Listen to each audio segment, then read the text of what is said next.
On s'appelle Catherine et Olivier et on était collectionneurs depuis très longtemps. On a commencé comme ça en achetant un tableau sur une brocante et puis petit à petit on en est venu à devenir marchand parce que Voilà. ça a pris vraiment de l'importance dans notre vie. Et c'est vrai qu'on continue à acheter comme des collectionneurs. Si vous voulez, on achète la peinture qu'on aime. Quand on achète un tableau, c'est parce que, comme on dit aux gens, c'est une expression un peu bête, on a le coup de cœur, parce que là, c'est de l'art, il faut que Ça évoque ça évoque quelque chose. On est comme des antiquaires ou brocanteurs spécialisés en tableaux, puisqu'on ne fait que des tableaux, mais ça revient à peu près au même. C'est plus les périodes des années entre deux guerres, disons les années 20-30, parce que c'est une période qui est très riche, mais on déborde un petit peu.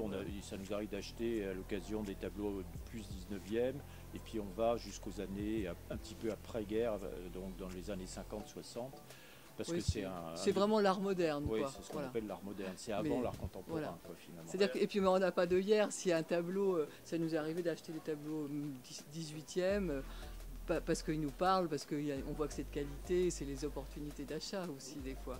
Ça évoque des tas d'autres choses. C'est pas seulement la qualité plastique d'une œuvre, c'est l'histoire qu'il y a eu, le personnage, le fait. Dans ces années-là, en plus, il y a beaucoup d'artistes qui étaient mélangés, qui venaient de tas de pays. Et c'est vrai que c'est ça qui est intéressant, qui est passionnant, parce qu'on a accès à ce qu'on appelle des petits maîtres, mais qui sont en fait des gens qui étaient dans le courant novateur d'une époque. Des fois, vous regardez un panneau, ils sont tous de la même année quasiment, et puis c'est très différent. Il y a des cubisants, il y a des post-impressionnistes, et c'est tous des gens qui partaient dans...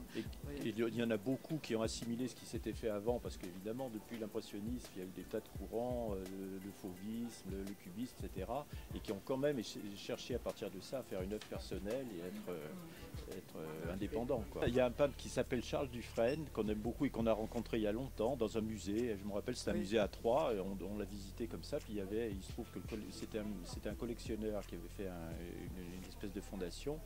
Et donc il avait beaucoup d'œuvres de ce peintre-là qu'on ne connaissait pas et on l'a découvert à ce moment-là. Et on a un tableau, donc on peut vous le montrer.